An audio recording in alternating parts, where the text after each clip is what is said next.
Episode of the Everblack Podcast is brought to you by Deathwish, Hotrods and Kustoms.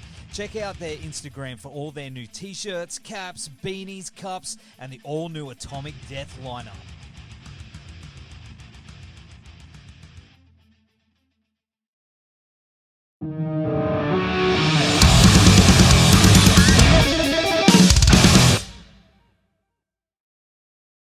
Hey man, what's going on? How's your day going? All right?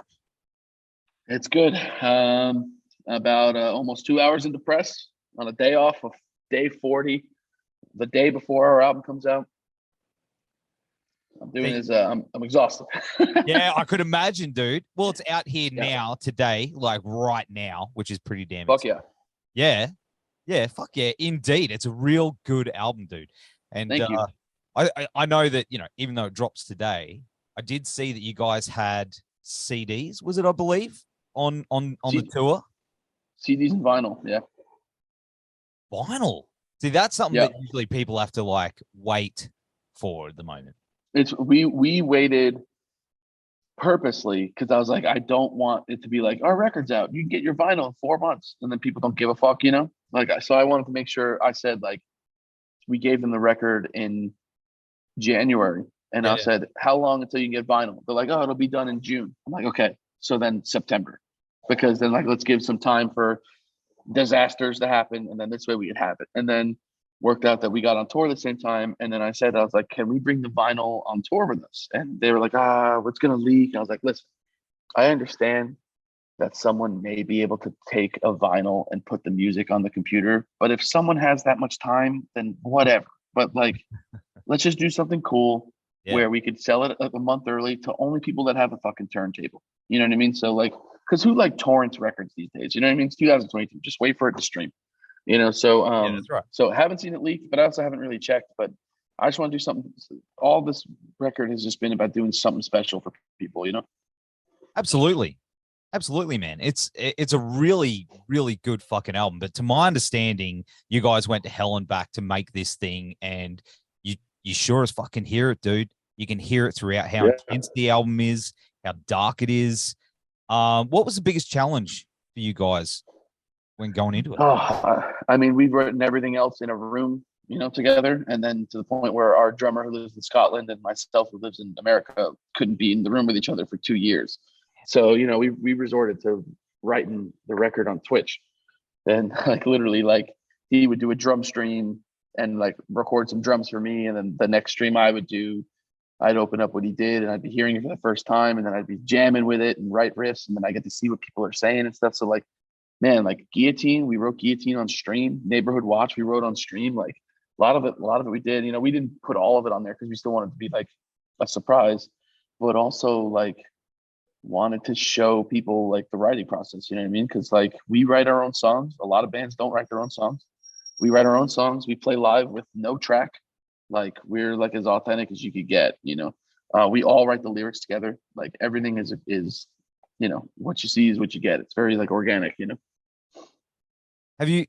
Did you find that doing it through the stream that you had a lot of people sort of chiming in and throwing, like, was it collaborative with the fans? There are some times where they throw out ideas that actually made it onto the record. Like so I don't know how well you're familiar with it, but for the song Guillotine, like there's a part where the part goes bam, bump, bump, bump, bump, bump, bump, bump, bump, and then it cuts to one guitar on one side going dun dun dun dun dun dun dun bam, like that. The guitar that cuts the guitar on one side, that was an idea from someone on Twitch. And I was like, that's a fucking sick idea, and I'm taking it and giving you zero writing credit for it.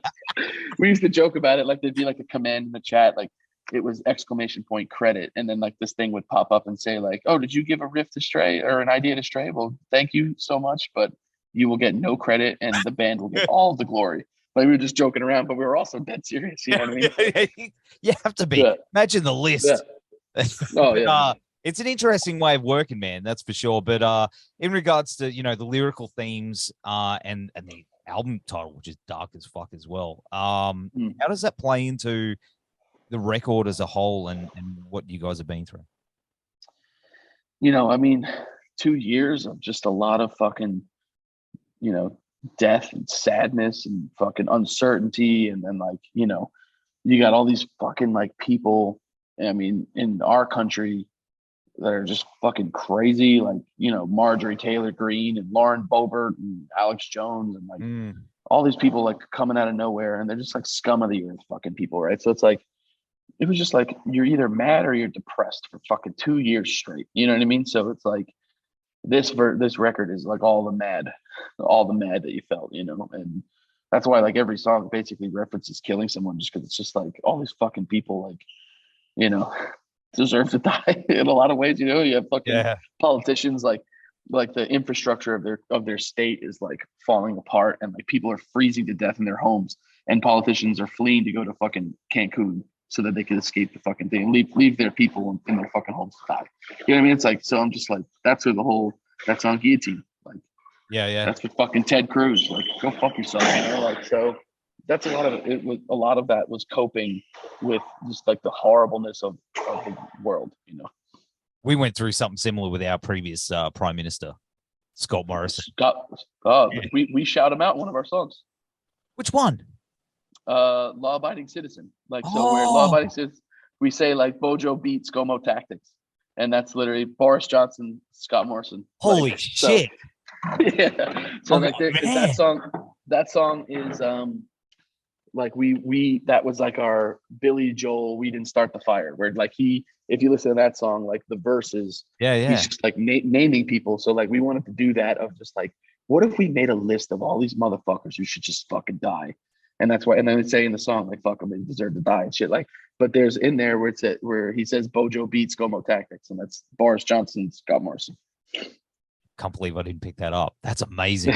I mean, there's a lot to pick up in that song. So. Yeah, dude, there's a lot. Yeah. It's a lot to pack in, but that's such a great song. Yeah. But you work with the legendary Will Putney again, who I think is absolutely incredible at what he does. Good dude too. Like, really good dude. The best. Oh, man. One of my best friends. Yeah. Really? Man.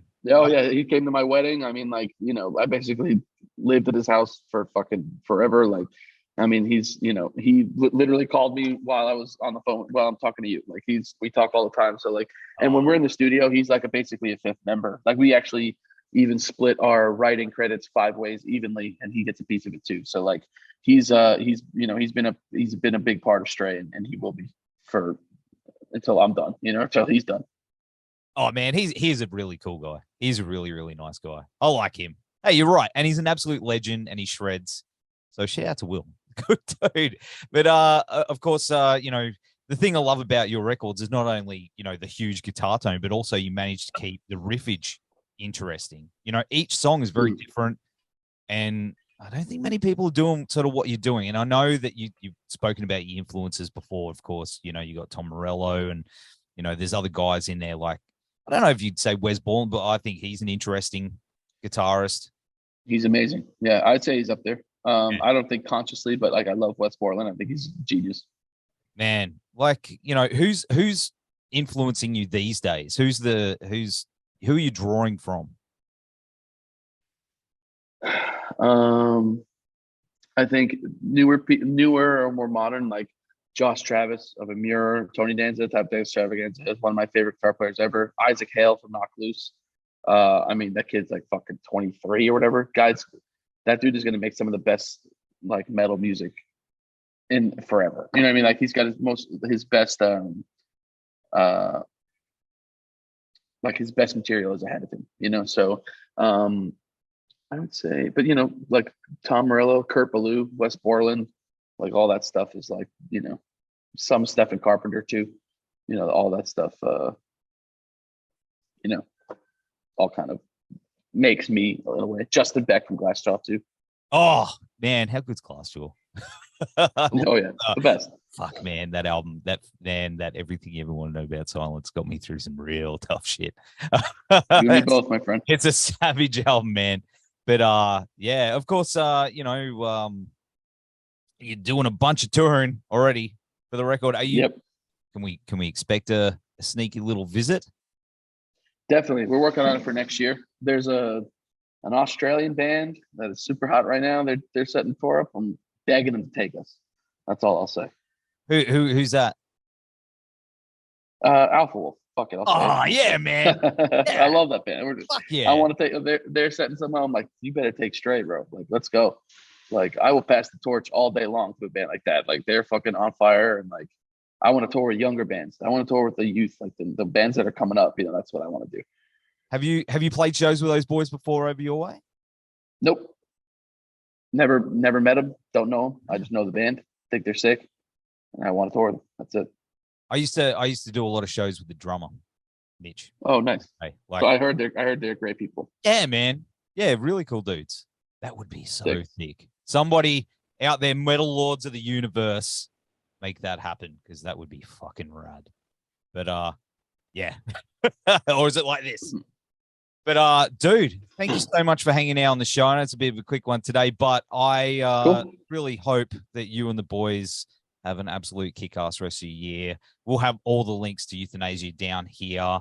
Brother, you take care, and we will see you for beers down in Australia very soon, I hope. Fucking can't wait. Hell yeah. Awesome, man.